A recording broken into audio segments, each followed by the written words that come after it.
Santapan Harian Sabtu 9 Mei 2026.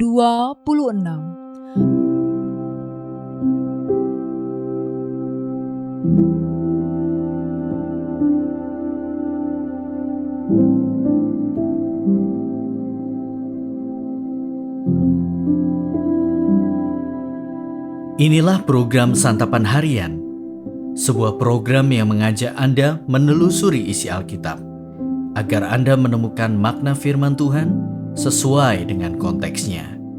Santapan Harian tertuju bagi Anda yang ingin memiliki kehidupan rohani yang segar, kuat, dan sigap. Hari ini kita akan membaca Hakim-Hakim pasalnya yang ke-17. Namun sebelumnya, mari kita berdoa. Kristus Sang Penebus, ajarkan kami membaca dengan penuh iman. Jangan biarkan keraguan menguasai hati kami. Teguhkan kami dengan janji-janji-Mu. Di dalam nama-Mu, Yesus Kristus, kami memohon. Amin. Hakim-Hakim 17. Ada seorang dari pegunungan Efraim namanya Mika. Suatu hari ia berkata kepada ibunya, 1.100 uang perak itu yang diambil orang darimu sehingga engkau mengucapkan kutuk yang kudengar sendiri dengan telingaku. Memang uang itu ada padaku, akulah yang mengambilnya. Kata ibunya, diberkatilah kiranya anakku oleh Tuhan. Demikianlah Mika mengembalikan 1.100 keping uang perak itu kepada ibunya. Tetapi ibunya berkata, aku sungguh-sungguh hendak menguduskan uang itu bagi Tuhan. Aku menyerahkannya kepadamu, anakku, supaya dibuat menjadi patung pahatan dan patung tuangan. Sekarang aku mengembalikannya kepadamu. Namun Mika menyerahkan uang itu kembali kepada ibunya. Lalu ibunya mengambil 200 keping uang perak dan memberikannya kepada tukang perak yang membuat patung pahatan dan patung tuangan dari uang itu. Kemudian patung itu ditaruh di rumah Mika. Mika ini mempunyai rumah sembahyang. Ia membuat efod dan terafim, lalu menahbiskan salah seorang anaknya laki-laki menjadi imamnya. Pada zaman itu tidak ada raja di antara orang Israel. Setiap orang melakukan apa yang benar menurut pandangannya sendiri. Pada waktu itu ada seorang pemuda dari Betlehem Yehuda, dari kaum Yehuda. Dia seorang Lewi dan tinggal di sana sebagai pendatang.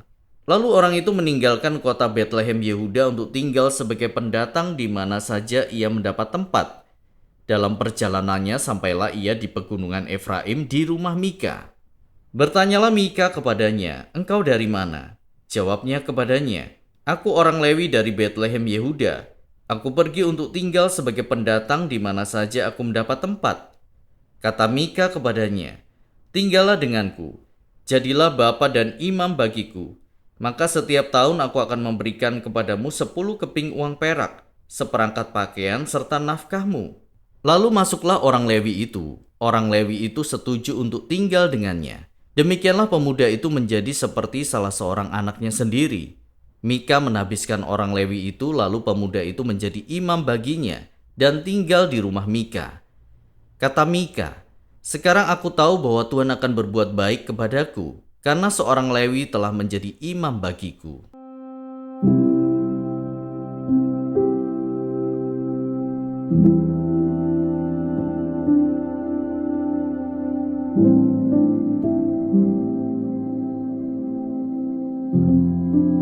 Sahabat Scripture Union Indonesia, Hakim-Hakim pasal 17 hingga pasalnya yang ke-21 terdiri dari dua kisah besar yang sebenarnya terjadi pada awal zaman Hakim-Hakim karena menceritakan cucu Musa dan cucu Harun.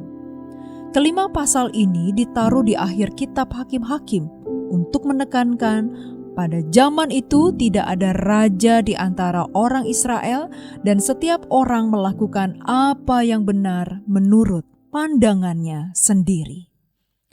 Mika mengakui bahwa ia mencuri uang ibunya sebesar 1.100 keping perak.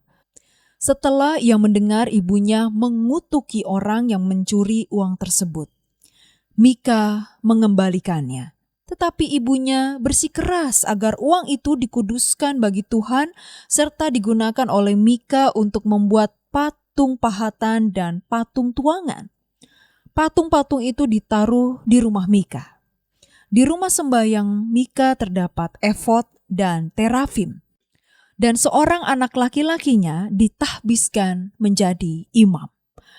Ketika ada seorang Lewi lewat, Mika memintanya untuk menjadi bapa dan imam di rumahnya.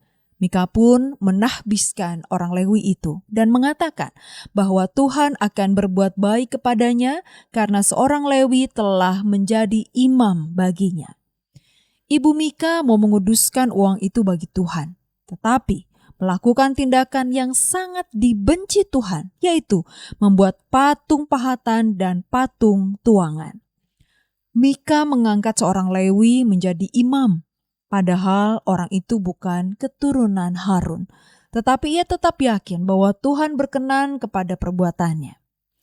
Hal seperti ini terjadi karena umat Allah pada masa itu tidak mengetahui apa yang merupakan perintah dan larangan Tuhan. Ironisnya, hal seperti ini juga sering terjadi dalam kehidupan orang Kristen zaman sekarang. Kita mengaku percaya kepada Tuhan, tetapi kita masih mau melakukan apa yang dibenci Tuhan. Lalu secara sepihak berpikir bahwa Tuhan senang dengan hidup kita. Karena itu, mari kita belajar mengenal firman Allah dengan benar agar kita tidak jatuh ke dalam kesalahan yang menakutkan seperti ini. Kenali Dia dan lakukan apa yang benar. Mari kita berdoa.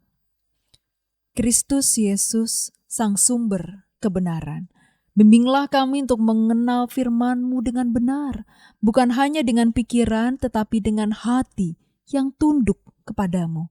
Terangilah kami agar tidak menyimpang dalam pengertian kami sendiri dan dijauhkan dari kesalahan.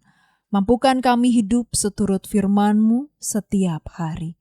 Di dalam nama-Mu Yesus kami berdoa. Amin.